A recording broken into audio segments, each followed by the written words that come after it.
Recent একটা রিসার্চে দেখা গিয়েছে যারা প্ল্যান্ট প্রোটিন খেয়ে থাকেন তাদের কার্ডিওভাস্কুলার ডিজিজ 27% কমে যায়। তো প্ল্যান্ট প্রোটিনে কি আছে? প্ল্যান্ট প্রোটিনে অনেক যে anti inflammatory vitamins, minerals, antioxidant যেগুলি আছে, যেগুলি আমাদের শরীরে সমস্ত ইনফ্ল্যামেশন বা বিভিন্ন ধরনের প্লাক সৃষ্টি থেকে আপনাকে রক্ষা করতে পারে। প্ল্যান্ট প্রোটিন বলতে আমি কি বোঝাচ্ছি? প্ল্যান্ট প্রোটিন বলতে আমি বেশি করে ভেজিটেবল খাওয়া দাওয়া, তারপর ফ্রুটস খাওয়া, তারপর বিভিন্ন ধরনের যে লেগুমস আছে, তারপর সিডস আছে, হ্যাঁ? তারপর এই সমস্ত প্রোটিনগুলো যদি আপনি প্ল্যান্ট থেকে পেয়ে থাকেন, সেগুলি আপনাকে উপকার দেবে।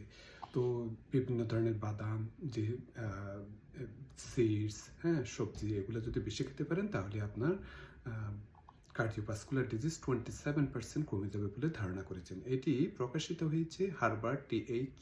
চ্যান পাবলিক হেলথ একটা রিসার্চে, যেটি সম্প্রতি প্রকাশিত হয়েছে।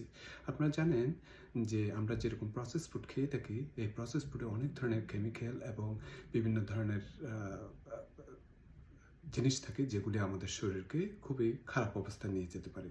তো জন্য চেষ্টা করবেন শরীরকে ফিট রাখার জন্য সবসময় প্ল্যান্ট বেসড প্রোটিন খাওয়ার জন্য। আজকে এই পর্যন্ত। Thank you.